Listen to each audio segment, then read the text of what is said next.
We're going to get started. I call this meeting of the City Council Redevelopment Agency of San Carlos to order. We will start with the Pledge of Allegiance.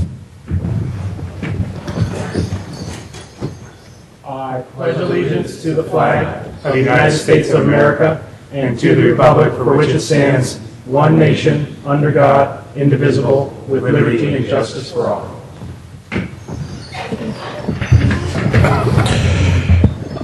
Okay, we will go to item number 2, which is public comment for items not on the agenda. So this is for items not on the agenda. I have no speaker slips for that, so we'll move on to item 3, council communications and announcements. Councilman Vasily, do you have anything? Not tonight, Mr. Mayor. Councilman Grocott? Councilman Royce? Yeah, I actually have one. Actually, in this room, tomorrow night at 6:30, Greg Ruffus, our captain, will be doing a presentation on the sheriff, how things are going in town. Knowing or having been to other presentations that Greg has put on, they're exceptional. He includes a lot of his staff, a lot of slides on information. So if you're interested in safety and just want to learn more about San Carlos, tomorrow, 6:30 to 7:30, I believe it's scheduled for about 1 hour in length. I believe that'll be here. Thank you. Okay, thank you, Mr. Royce. And then my only announcement is a reminder that on June 20th, it is Monday, June 20th, the World Series trophy from, I believe they're still in first place. Bob? They are. All right. From the first place San Francisco Giants will be at Burton Park from 3 to 5 p.m. So you can come on down, bring the kids, and take some pictures. So 3 to 5 p.m., Burton Park, June 20th, the World Series trophy will be here. And we will move on then to new business. Before we get into public comment on item 4, I will discuss how we're going to do this. So this is deliberation and appointment of one resident to fill the unexpired city council term of Omar Ahmad from June to December 2011. The way I thought we could handle the council deliberations is each council member could talk about the applicants, talk about how they kind of weighed their decision, maybe talk about a handful, but at the end of their comments, I would like them to list their top 2, and we can see if we can come to some sort of consensus that way. If we can't come to consensus with the top 2, of course, we'll open up to continue talking about more and more. So feel free to talk about as many as you want, but I would like your top 2 at the end of your comments. And before we get once more into public comment, I want to thank all. We had 11 applicants, but 10 interviews. I would like to thank all 11 people for applying for this position. It was a great bench of just really talented people. We had some great interviews, and we see that San Carlos has a lot of talent in this community. So if you don't get this position, I would hope you would try out for commissions or possibly run for election in the town. I mean, we were thoroughly impressed. So on behalf of the city, I would like to say thank you to all of those people who applied. Unfortunately, we only have one seat, so we can't take everybody, but thank you very much for taking the time out of your day and possibly 6 months out of your life to really come in and help us out. So with that, we will get started to public comment for item 4. First up, we have Pat Potter. Then we will have Bonnie McClure, and followed by Pat Bell. Hi, Pat Potter, San Carlos. The reason I'm standing up here is because I definitely have an opinion of who I would like to see you choose, but I also have an issue with the whole idea that you're suggesting that people not run in November. And the reason I have a problem with that is that you end up with 2 scenarios. Either somebody who's sort of a lame duck, just in it for 5 months, or you get somebody who's really talented and then they've learned over the 5 months and then they're shut out. So I don't see it as a win anyway, any way you look at it. And I also think that if the argument is that you all have an advantage because you're incumbents and you're shutting out somebody who is in there and saying you can't run because you would have an advantage being an incumbent, I don't think it's quite fair. Having said that, knowing that Brad Lewis is on your list, I would strongly recommend you pick Brad. Thanks. Thank you, Pat. Next up, we have Bonnie McClure, followed by Pat Bell.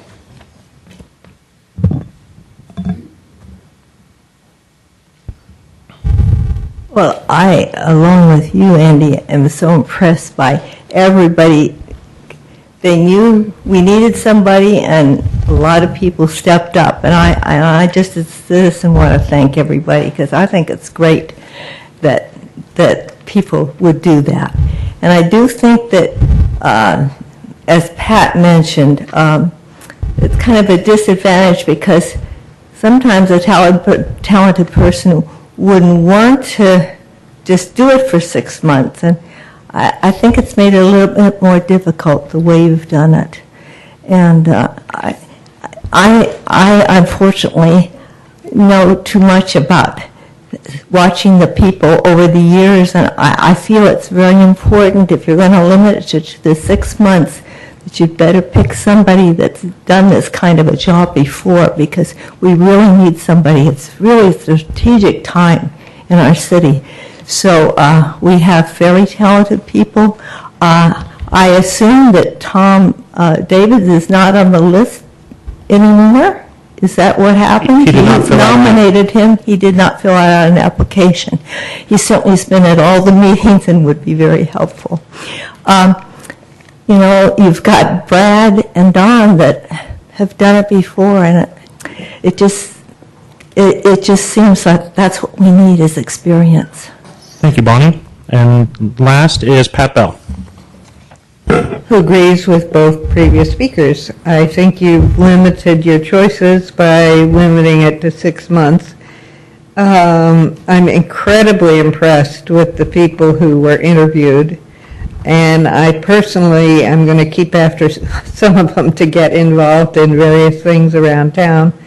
But I think the obvious choice for this 6-month period is Brad Lewis, who has recent council experience, who has worked with 2 of the council members who are already here. I guess Randy said that he worked with him too. I don't know. But anyway, Don Eaton's experience was a long time ago, with a different time and different city, different council, different environment. And I think Brad has 6 months out of his schedule that he can give us. We should snap it right up. Thank you, Pat. And is there anyone else who would like to speak during public comment? All right, seeing none, we'll go to deliberation. So again, I'd like the council members, feel free to talk about as many of the applicants as you want, but at the end of your comments, I would love your top 2, so we can try to come to a consensus that way. Mr. Grisilli. I was in San Carlos the last 2 times we did this. I, however, was not involved in the deliberations to do it. It's a very difficult decision, as evidenced by the speakers. I think Ms. Potter gave us the difficulty that we have relative to the amount or the folks that and the quality of the individuals that applied tonight. I think to a person, probably any of them, quite honestly, could do this job. We are not, when we run for office, we're not necessarily experienced. We're not necessarily politicians.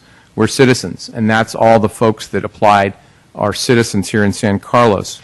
We're not any more special than anybody else, except we show up a couple times a month and have to make some hard decisions.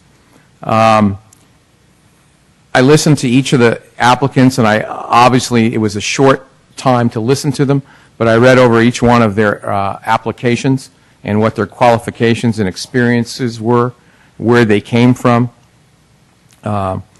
Like I said, it was not an easy situation. I'm glad we had the half hour that I could spend to try to make a list. Mr. Klein asked for 2. I actually have 5 on my list, but I will give the top 2 in a moment. The reason, or when I give my top 2, the difficulty, as was mentioned, is that you can have qualified folks, regardless of experience, that could do this job, but it is only for a short period of time. And I realize that we theoretically are incumbents also. The difference is that we were elected by the entire city. This individual will be elected by 4 of us, or in effect only needs 3 of us to be elected. And I think that is a big difference in my mind. I feel like we are exiting a very difficult time in our city's history, and we have not solved every single problem, but we have gotten our arms around our budget. We haven't necessarily solved it, but we've gotten our arms around it, and we have a lot of issues that are going to be coming up in the next 6 months to strengthen our city, and also some items that will be coming up that are new to our city.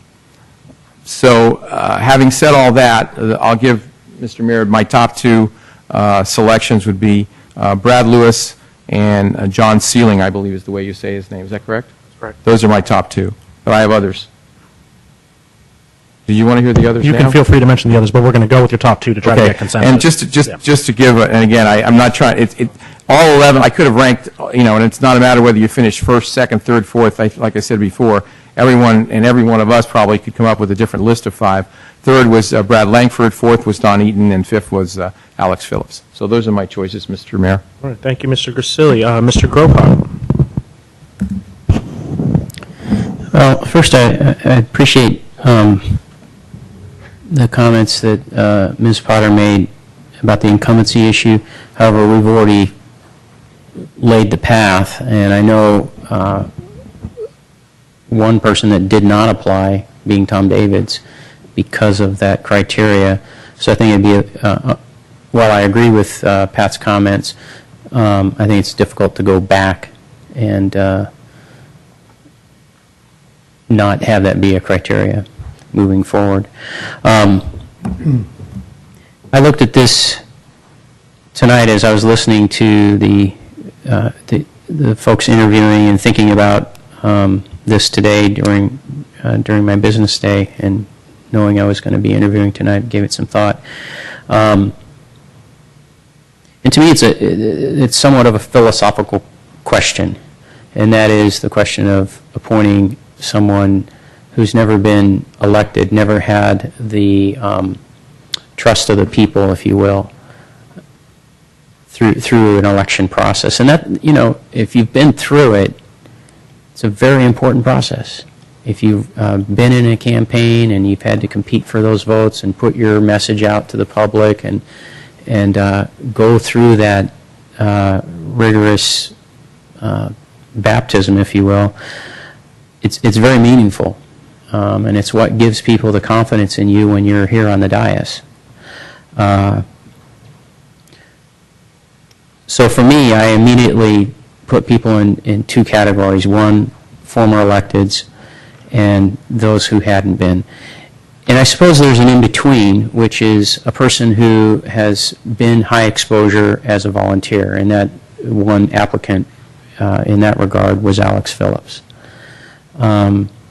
So that's how I looked at it, and looking at the 2 elected officials, former elected officials who interviewed with us, I tend to agree with the folks that made the public comment. I've served with both. I respect both individuals, but I do feel like it's not anything personal, but I just think the time, I know because I was there, and I look back at the time I was on the council when I shared it with Mr. Eaton.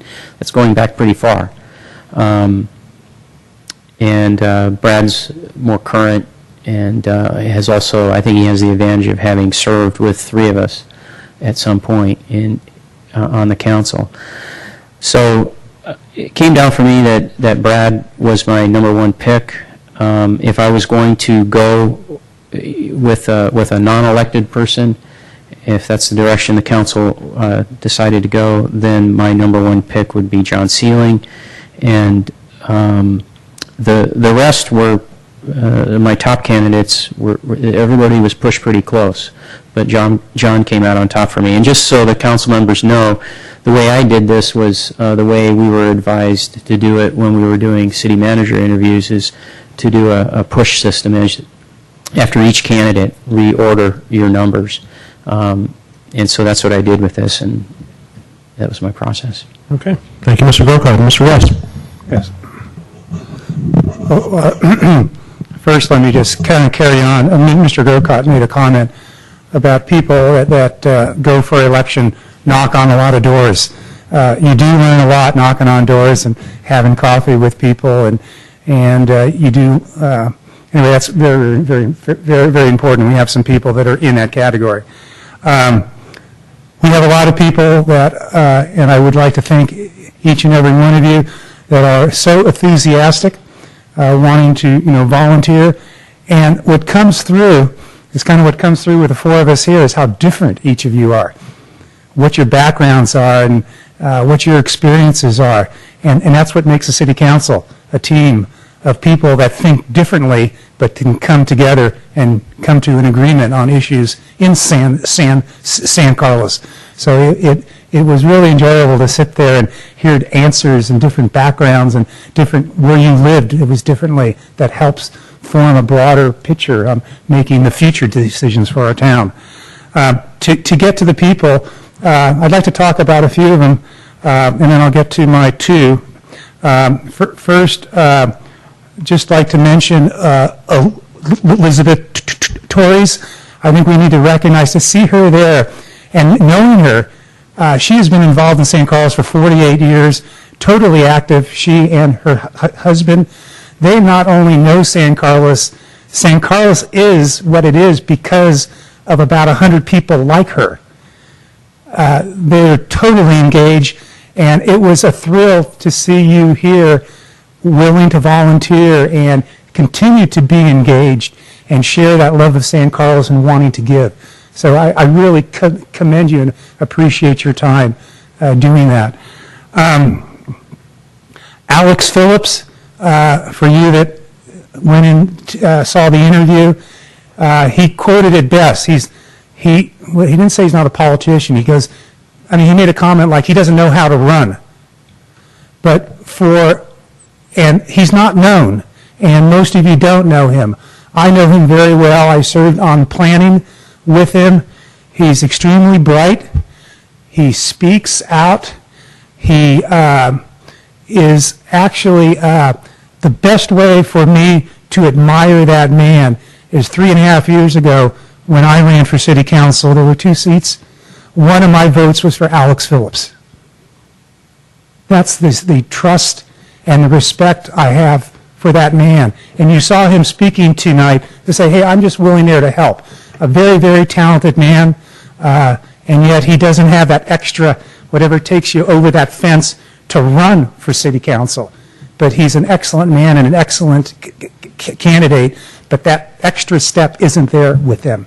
But that tells you what I think about Mr. Phillips. And then there are a couple people that kind of, you read the resumes, you still don't know them, you don't know anything about them, but they came on fire this evening.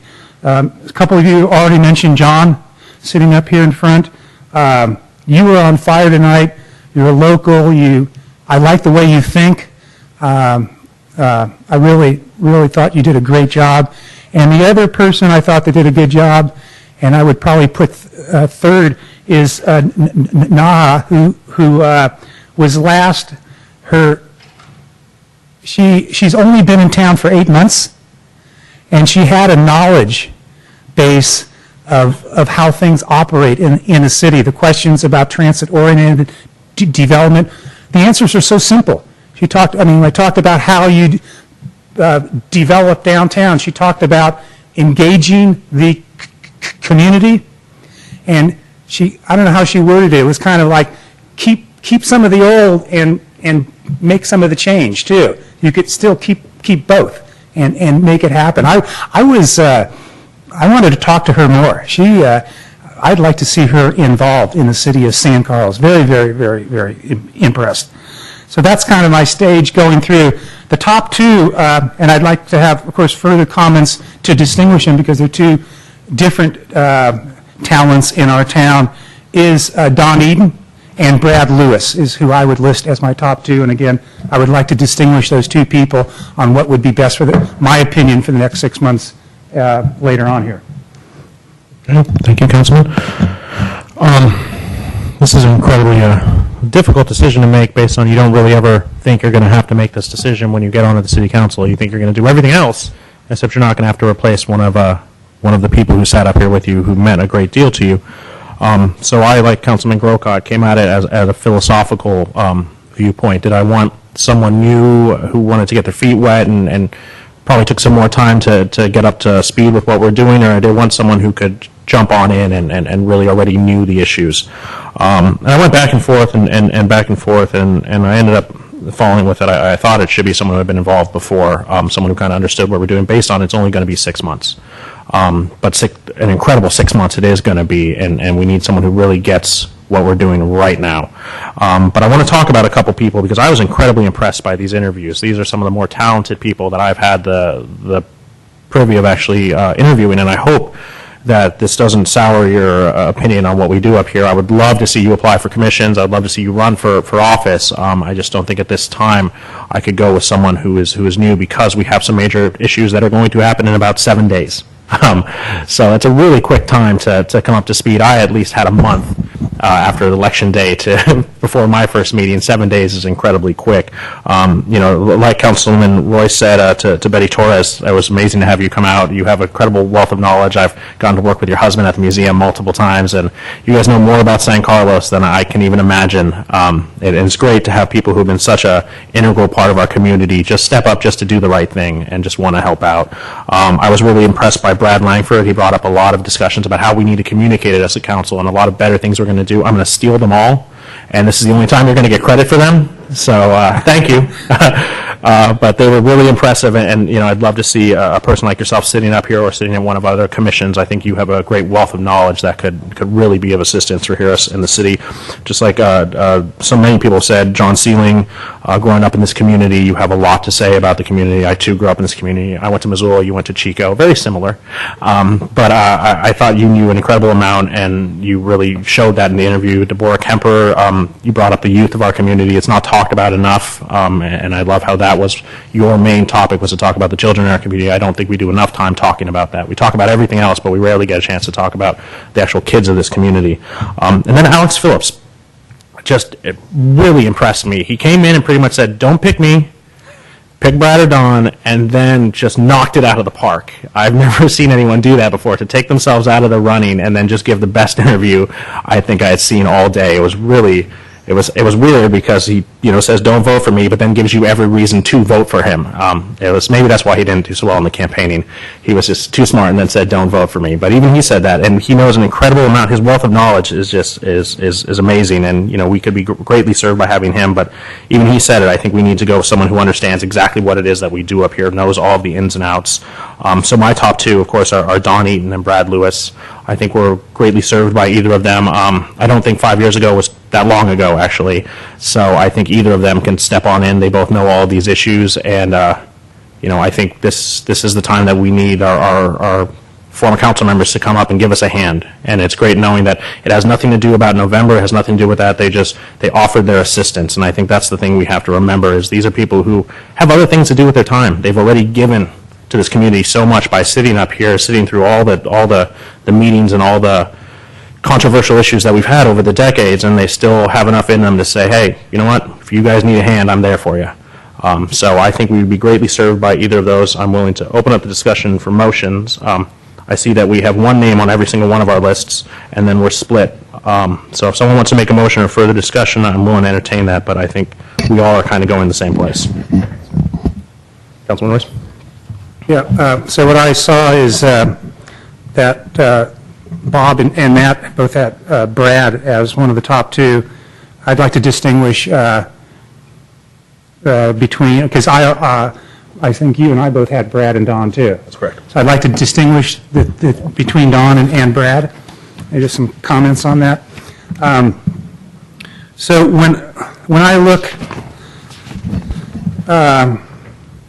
when I look at Don, I could look at him there because he's in the audience. Let me just start with a story. Several years ago, someone knocked on my door at about 5:30 p.m. and said, I'm on city council, this is my name, we're voting on extending our city path on San Carlos Avenue into your backyard. A guy named Parviz is doing this. Do you know anything about this? And they go, no. And he actually ended up walking and spent a half hour before this council meeting that was starting at 7 p.m., and he really wanted to understand what was going on before he voted on something. And from that time on, if you read his resume, I won't even read his resume, I'll say from knowing him, Don had 4 terms, 4 years, incredibly knowledgeable, a bright thinker, and again, you could say we're a great city because of people like Don.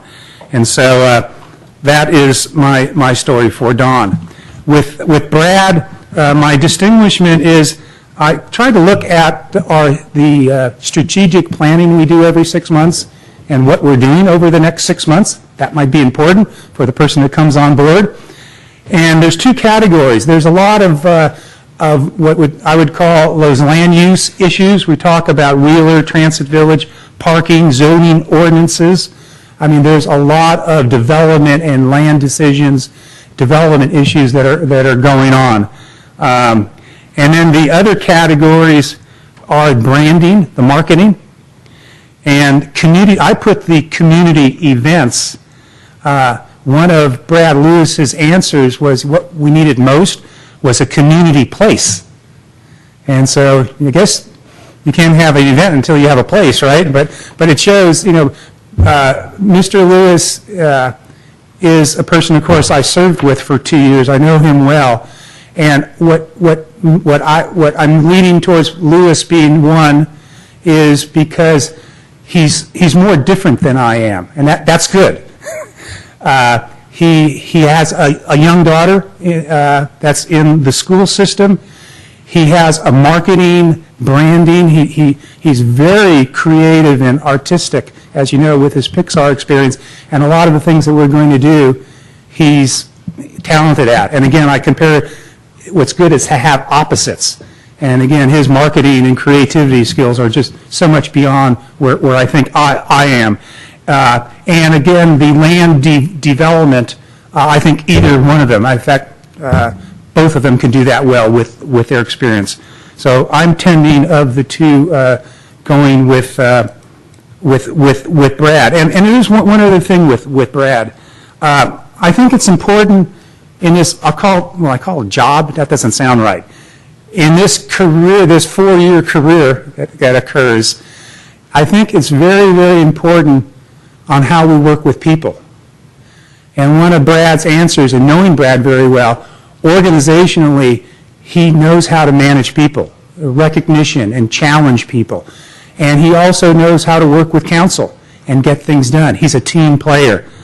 And so he does all that, but the one thing that Brad, how he does it, is you end up laughing all the time. Because when he was mayor, when he's on council, he just brings kind of an attitude. It's a positive attitude, but it's also like our past mayor, which we miss very, very much, I'm sorry. Oh my God, sorry, should have been past that. Is that Omar and Brad both bring a tremendous sense of levity to a very serious business. And I think it helps us get things done. Okay, are there any other comments, or can we entertain a motion? You're our motion machine, Mr. Grisilli. You want to take this one off? Sure. Mr. Vice Mayor, I'd like to make a motion to appoint Brad Lewis to fill the unexpired City Council term of Omar Ahmad for the period from June through December 2011. Is there a second? Second. Seconded by Councilman Grocott. Ms. Boland, can we have a roll call? Councilmember Grisilli? Yes. Councilmember Grocott? Yes. Councilmember Royce? Yes. Vice Mayor Klein? Yes.